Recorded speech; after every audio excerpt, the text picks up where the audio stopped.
नमस्कार दोस्तों, फिर से हम एक बार लेकर आए हैं आपके लिए पर्यायवाची की बहुत ही जोरदार क्लास। दोस्तों अभी इससे पहले आपने पर्यायवाची के 2 पार्ट देखे। आज हम तीसरे भाग में पर्यायवाची के कुछ नए पर्यायवाची लेकर आए हैं जो लगातार एग्जाम में दोस्तों पेपर में आते रहते हैं। तो आज सबसे पहले हम बात करेंगे दोस्तों पहाड़ पर्यायवाची की। पहाड़ दोस्तों बहुत ही इंपॉर्टेंट पर्यायवाची है। गिरी, आद्री, गिरी सब जानते हैं, पर्वत को कहा गया। आद्री सब जानते हैं, पहाड़ को पर्वत कहा गया। भूहा पर्वत को कहा गया, पहाड़ को कहा गया। महीधर, मंदर, अचल। अब देखो दोस्तों, अब कैसे टेक्निकल तरीके से आपको पढ़ना है। ये देखो धर, धर यानी कि दोस्तों अगर मैं धरती के पर्यायवाची, किसी भी धरती के पर्यायवाची के सामने धर लगा दूं, धरती के किसी भी पर्यायवाची के सामने अगर मैं धर लगा दूं तो धरती को किसने धारण कर रखा? धरती ने किसे धारण कर रखा? पर्वत को धारण कर रखा। तो मही धरती का पर्यायवाची है, पृथ्वी का पर्यायवाची है। तो अगर मैं पृथ्वी के किसी भी पर्यायवाची के सामने धर लगा दूं तो याद रखना किसका पर्यायवाची बन जाता है? पहाड़ का। किसका बन जाता है? पहाड़ का। मैंने इसी के नीचे सबसे नीचे धरती के पर्यायवाची कराया आपको।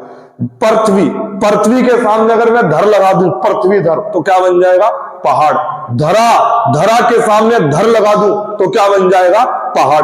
तो यानी कि गिरी याद रखना, आद्री याद रखना, पर्वत याद रखना, भूहार याद रखना, महीधर, पृथ्वी के जितने भी पर्यायवाची हैं उनके सामने धर लगाते ही किसके पर्यायवाची बन जाएंगे? पर्वत के। मंदर याद रखना, पहाड़ों पे दोस्तों क्या पाए जाते हैं? बंदर। और बंदर से क्या याद रखना? मंदर। मंदर किसका पर्यायवाची है? पहाड़ का पर्यायवाची है। कई बार एग्जाम में पूछा जाता है।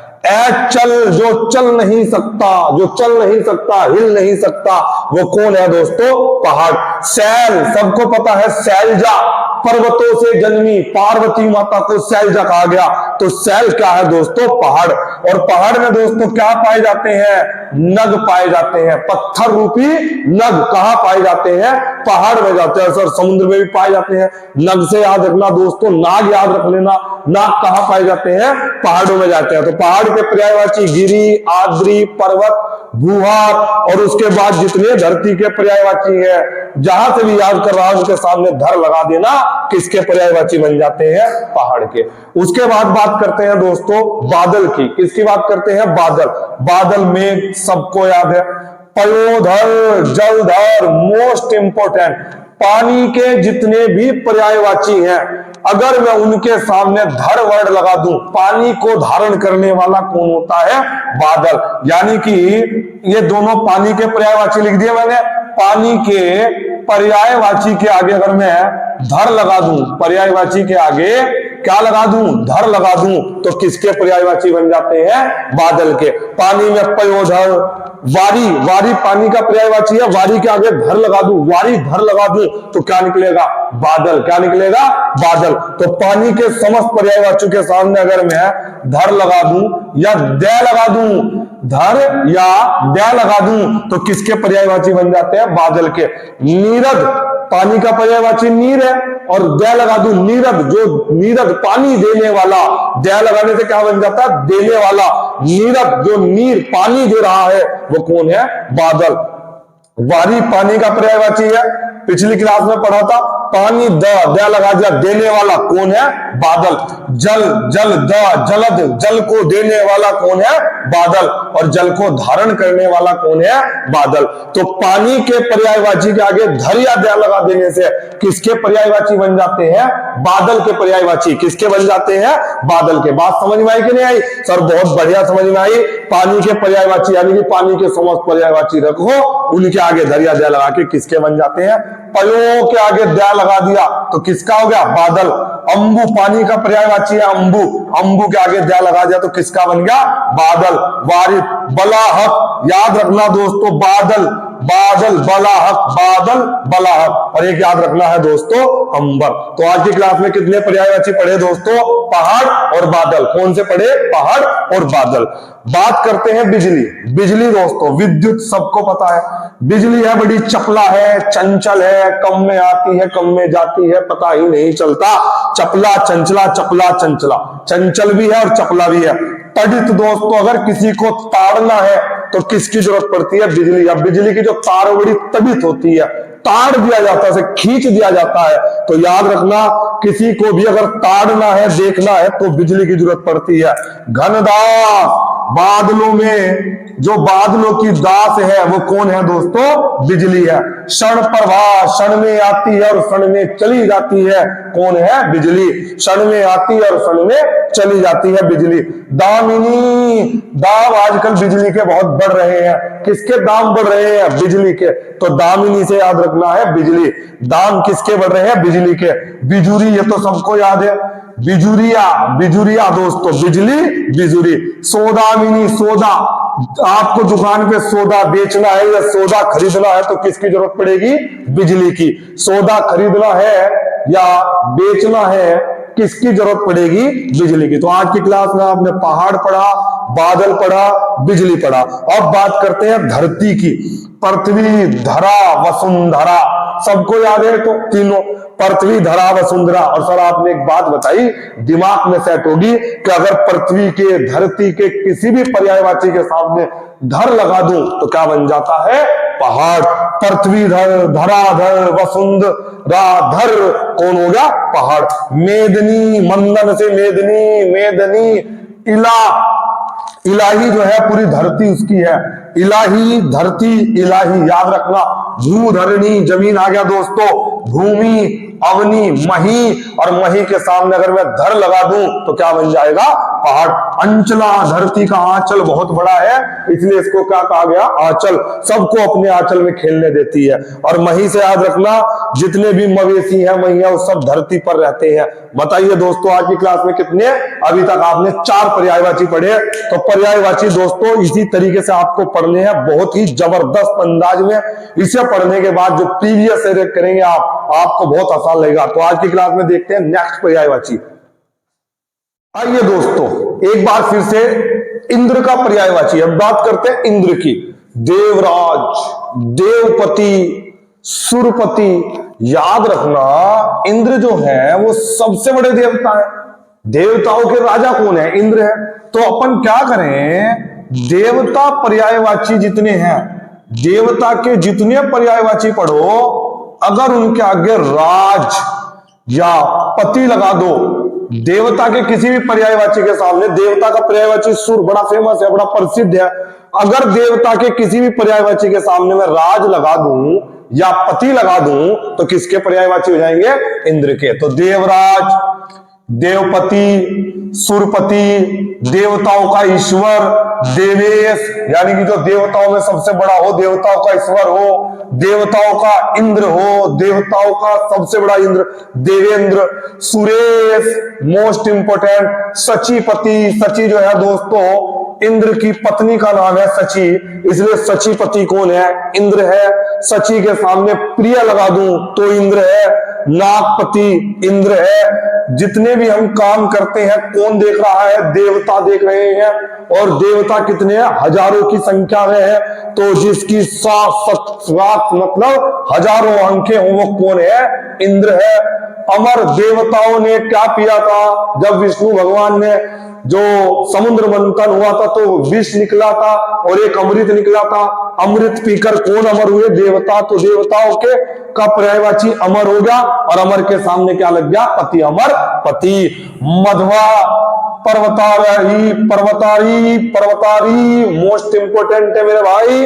इंद्र के पर्यायवाची पर्वतरा, मध्वा, सुरेश, सचीपति, नागपति, सतराक्ष, अमरपति, सुरपति। तो आज की क्लास में क्या पढ़ा? इंद्र। इंद्राणी, इंद्राणी कौन है दोस्तों? इंद्र की पत्नी। इंद्र पत्नी कौन है? इंद्राणी। और जिसे क्या नाम है? सची। तो सची याद रखना, इंद्र की पति का, इंद्र की पत्नी का नाम है सची। सची प्रिया आ जाए तो, सची प्रिया आ जाए तो कौन होगा? इंद्र। और इंद्र के जितने पर्यायवाची पढ़े, अगर इनके सामने प्रिया लगा दूं तो क्या हो जाएगा? इंद्राणी। इंद्रवधु, इंद्रा प्रिय, इंद्री प्लोजमा। तो कौन है दोस्तों? ये इंद्राणी के पर्यायवाची। हनुमान जी बहुत पूछ लेता है कई बार, हनुमान जी अंजनी पुत्र हैं, अंजनी सुत हैं, अंजनी के पुत्र थे, सुत लगा दो, पुत्र लगा दो, पवन के पुत्र हैं, पवन सुत लगा दो, महावीर हैं, सबसे ताकतवर हुए इसलिए इन्हें महावीर कहा जाता है। आज ने अंजनी के कारण ही इन्हें क्या कहा गया है, आज ने। कपीस, कपी मतलब बंदर, बंदरों के ईश है, भगवान है, इसलिए इन्हें क्या कहा गया, कपीस। ब्रजांग, वज्र जैसा इनका शरीर है इसलिए इनको बरजांग कहा गया। क्या कहा गया, बरजांग। वो बात अलग है कि हमने मुख सुख के कारण इसको क्या बना दिया, बजरंग बली, लेकिन बजरंग नहीं बरजांग होता है। ये तत्सम है और ये तद्भव है। तद्भव वो होता है जो अपने मुख सुख के अनुसार हम उसे अपने अनुसार आसान बना लेते हैं। बरजांग को हमने क्या बना दिया, बजरंग। मारुति नंदन, मारुति नंदन कौन है दोस्तों, हनुमान जी। भैंस का पर्यायवाची महिषी, सबको पता है, रट रखा होगा। कासरी, केसर जैसा दूध कौन देती है, भैंस देती है। सैर भी, सुबह की सैर पर निकलकर दूध किसका लाते हैं, भैंस का लाते हैं। लुलापा कौन है, भैंस है। भैंस क्या है दोस्तों, लुलापा। ऊंट, क्रमलोक, ऊंट क्या है दोस्तों, क्रमलोक। उष्ट इसका संस्कृत नाम है, याद रखना। ऊंट क्रम, ऊंचाई जैसा। क्रम कैसे करो, ऊंट जैसे ऊंचे क्रम करो। ये क्रम जैसे तो वो वाला क्रम नहीं है, ये सीरीज वाला क्रम है, याद रखना। मुझे क्रम में आना है ऊंट जैसी ऊंचाई के लिए। ऊंट, उष्ट, लंबोष्ट, जिसकी लंबी गर्दन हो, जो लंबी गर्दन उठाकर चलता है, लंबोष्ट है। महाग्रीव, ग्रीव को बोलते हैं गर्दन, जिसकी लंबी ऊंची गर्दन हो वो कौन है दोस्तों, ऊंट है। समझ में आई। तो आज की क्लास में हमने इंद्र के पर्यायवाची पढ़े, इंद्राणी पढ़े, हनुमान जी का पढ़ा, भैंस का पढ़ा, ऊंट का पढ़ा। ऊंट का पढ़ा, भैंस का, बताओ समझ में आया कि नहीं आया। तो आज की क्लास में हम और महत्वपूर्ण पर्यायवाची देखते हैं आगे। चलिए दोस्तों बात करते हैं नेक्स्ट पर्यायवाची। नेक्स्ट पर्यायवाची की बात करते हैं ब्रह्मा। ब्रह्मा दोस्तों सबको पता है, ब्रह्मा कौन है, विधाता। हम कहते हैं ना, विधाता ने जो लिखा और सृष्टि जिसने बनाई वो कौन है, ब्रह्मा। जो सबके भाग्य को लिखते हैं कौन है, ब्रह्मा, विधाता। नाभि दोस्तों आपने कई बार फोटो में देखा होगा, विष्णु भगवान लेटे रहते हैं और उनकी नाभि से ऊपर जाते हैं और वहां उसके ऊपर ब्रह्मा जी बने रहते हैं। नाभि जिसलिए कहा जाता है इन्हें, ब्रह्मा जी जो है विष्णु जी की नाभि से पैदा हुए, विष्णु जी की नाभि से जन्म। तो विष्णु जी की नाभि से जन्म होने के कारण नाभि कहा गया। लोकेश, लोकों के राजा है, तीनों लोकों के ईश्वर है, तीनों लोकों के राजा है। लोकेश कौन है, ब्रह्मा जी। चतुरानन है, चार है आनंद जिसके, चतुरानन ब्रह्मा जी है। हिरण्यगर्भ, हिरण्यगर्भ से जन्म कहा जाता है, कुछ लोग मानते हैं, किसे कहा गया है, ब्रह्मा जी को। विधि, विधि मतलब कानून नियम, दुनिया में रहने के, विधि के विधाता, विधि का विधान। तो विधि के कौन है दोस्तों, ब्रह्मा। विरचित, जिसने सब कुछ रचित किया हो, विरचित, जिसने सब कुछ अच्छा रचित किया हो, वो कौन है, ब्रह्मा। तो ब्रह्मा बहुत आसान है, विधाता, नाभि, लोके, चतुरानन, हिरण्यकश्य, हिरण्यगर्भ, विधि, विरचित। जगत दोस्तों नेक्स्ट है जगत। जगत से याद रखना, जगती, भव सागर से पार करा दो भगवान। भव मतलब जगत, दुनिया, दुनिया, संसार जगत है दोस्तों। विश्व कौन है, जगत। जग कौन है, जगत। और जहान कौन है, जगत। तो जगत के सारे आसान है दोस्तों, याद करने की जरूरत ही नहीं है। जगती, भव सागर, संसार, दुनिया, विश्व, जग, जहान। तालाब मोस्ट इंपोर्टेंट। सर बोलते हैं दोस्तों, ये सर, अगर वो वाला सर आ जाए, ये सर है किसका, बाण का, और ये सर आ जाए तो तालाब दोस्तों। पद्माकर, मैं कह रहा था अभी, पद्माकर, पद्म किसका है, कमल का, और कमल कहाँ है, तालाब के कर में। तो तालाब दोस्तों पद्माकर, अगर कमल के किसी भी पर्यायवाची के सामने कर आ जाए तो तालाब हो जाएगा पद्माकर, से याद रखना तालाब। जलाशय, पुष्कर, पुष्प जितने हैं वो कहा, कौन धारण करता है, तालाब धारण करता है। सरोवर तालाब है। हृदय ताल, जिसके सामने ताल है, ताल तालाब तालाब ताल। बात समझ में आई कि नहीं आई? तो मेरे दोस्तों ब्रह्मा जी का याद रखा, जगत याद रखा आपने, और याद रखा किसका दोस्तों? तालाब का सर। ये वाला सर याद रखना, बड़े वाला श आ जाए तो क्या हो जाएगा? बाण का। ये किसका हो जाएगा? बाण का। जल मोस्ट इंपोर्टेंट है, जल का पर्यायवाची। क्यों है सर इंपोर्टेंट? क्योंकि जल के पर्यायवाची से हम सारे दूसरे पर्यायवाची भी याद कर लेते हैं। पहले जल के याद रखो। नीर, आंखों से बहता पानी, नीर। सलिल, अंबु, पानी। आव, आव, बहुत आव में आ गया, वो पानी आ गया उसके अंदर। आव, रस, रस में दोस्तों आजकल क्या मिला रहता है? पानी मिला रहता है रस में। तोए, वारी, जीवन, उदक। याद रखना, अगर मैं जल के पर्यायवाची के सामने दोस्तों दै लगा दूं, क्या लगा दूं? अगर मैं जल के पर्यायवाची के सामने दै लगा दूं, दिखाई दे रहा है यहां तक? आकाश दिखाई दे रहा है? अगर मैं इन पर्यायवाची के सामने दै लगा दूं, नीरद, सलिलद, अंबुद, वारिद, तोयब, रसद, आविद, जलद, दै लगा दूं, तो याद रखना किसके पर्यायवाची बन जाते हैं? बादल के। किसके बन जाते हैं पर्यायवाची? बादल के। देखो कितनी जबरदस्त ट्रिक है। अगर मैं जल के पर्यायवाची के सामने दै लगा दूं तो किसके बन जाते हैं? बादल के। अगर मैं जय लगा दूं तो किसके बन जाते हैं? कमल के। जलज, जल में जन्म हो, जिसका जल ने जन्म दिया हो, जो जल में जना हो। पानी के सामने जय लगा दूं, वारी के आगे लगा दूं, तोय के आगे लगा दूं, अंबुज जय लगा दूं, तो जय लगाते ही किसका बन जाता है? कमल का। और अगर मैं इनके सामने धय लगा दूं तो समुद्र के पर्यायवाची बन जाते हैं।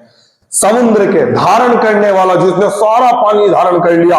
तो याद रखना, दया लगाते ही बादल, जय लगाते ही कमल, और दया लगाते ही समुद्र। बरसात, बारिश।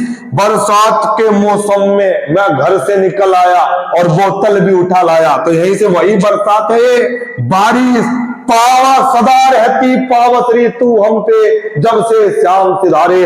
पावस का मतलब बरसात, आंसू चलते रहते हैं। वर्षा, ये तो सर याद ही है, बचपन से पढ़ते आ रहे, बरसात वर्षा।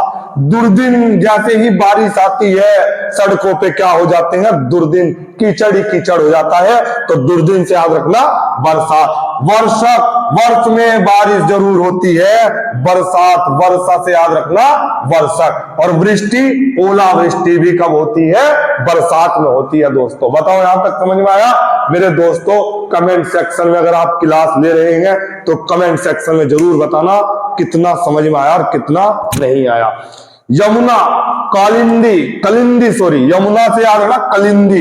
आजकल यमुना काली हो चुकी है प्रदूषण में। कम यमुना, कलिंदी, काली से कलिंदी। अर्क जा, अर्क से जन्मा है जो, वो कौन है? यमुना। रवित तनया, सूर्य से जन्म माना जाता है। सूर्य जा, सूर्य से जन्म माना गया है यमुना का। भगवान कृष्ण जो है दोस्तों, उनकी बाल लीलाएं भी यमुना में दिखाई गई है। मथुरा भी यमुना के किनारे है। तरण तनुजा, तरणी तनुजा, मोस्ट इंपोर्टेंट, कई बार एग्जाम में आ चुका। तरणी तनुजा किसका पर्यायवाची है? यमुना। और यमुना को हम क्या बोलते हैं? जमुना। बसंत, किसकी बात कर रहे हैं? बसंत की बात। बसंत सबसे अच्छी ऋतु है। हाँ सर, सबसे अच्छी है। ऋतुराज, ऋतुओं की रानी, ऋतुओं का राजा, ऋतुराज। कुसुम का, कुसुमाकर, कुसुमाकर। मधुमास, मीठा है जो महीना, मधुमास। पिक मित्र, मित्र है जो बसंत, जिसमें सारे मित्र बन जाते हैं, सारे पेड़ पौधे मित्र बन जाते हैं। माधव, भगवान कृष्ण कौन सी ऋतु में खुश होते हैं? बसंत में खुश होते हैं। प्रातः के कोई खास इंपोर्टेंट नहीं है। उषा, प्रभात, अरुणोदय सबको पता ही है। बार बार अरुणों का उदय ही क्या माना जाता है? प्रातः को माना गया। बताइए यहां तक समझ में आ कि नहीं आया? कमेंट सेक्शन में जरूर बताते रहना। आज की क्लास में हमने बहुत ही इंपोर्टेंट पर्यायवाची पढ़े। ठीक है, देखते हैं नेक्स्ट, देखते हैं ये दोस्तों प्रकाश। अब पढ़ते हैं हम किसके बारे में? प्रकाश के बारे में। उजाला सबको पता है, आलोक, आभा, सूर्य की आभा सुबह सुबह फैल जाती है। आभा का मतलब क्या है? प्रकाश। प्रजा प्रकाश, प्रजा को क्या चाहिए? प्रकाश। बिना प्रकाश के प्रजा अंधकार में है, तो याद रखना प्रजा प्रकाश। ज्योति, ज्योति से क्या होता है? प्रकाश। दीप्ति छा गई, प्रकाश। छवि, छवि जो बनती है वो किससे बनती है? प्रकाश से। अगर प्रकाश ही ना हो तो किसी की इमेज ही नहीं बनेगी, तो छवि से याद रखना प्रकाश। पवन, समीर, वायु सबसे आसान है। अनिल, वात, मारुत, मारुति नंदन, हनुमान जी को मारुति कहा गया। क्यों कहा गया? क्योंकि मारुत किसका है? पवन का पर्यायवाची। पवमान, बयार, किसी के आगे पुत्र लगा दूं, हनुमान जी के पर्यायवाची बन जाएंगे। बयार पुत्र हनुमान जी, समीर पुत्र हनुमान जी, वायु पुत्र कौन है? हनुमान जी।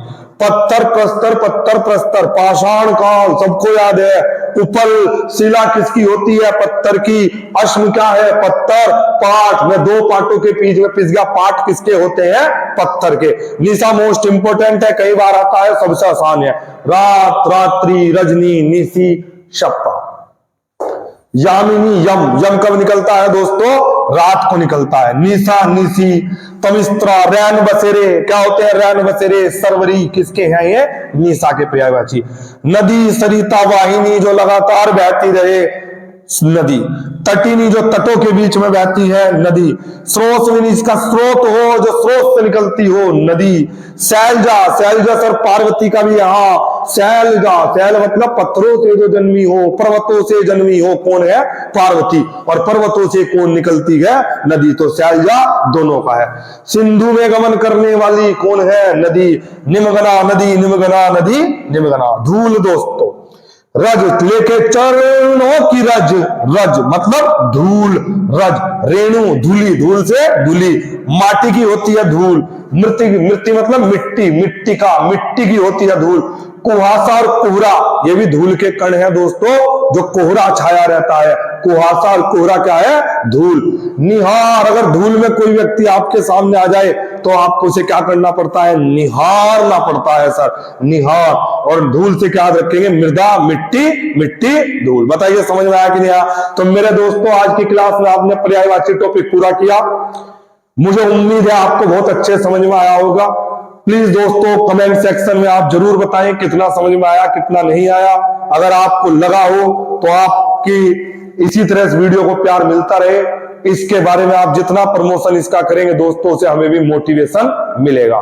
तो आज की क्लास में हम इतना ही रखते हैं और नए टॉपिक पे मिलते हैं, नए टॉपिक के साथ, नए जोश और जुनून के साथ। आज इतना ही रखते हैं। जय हिंद, जय भारत।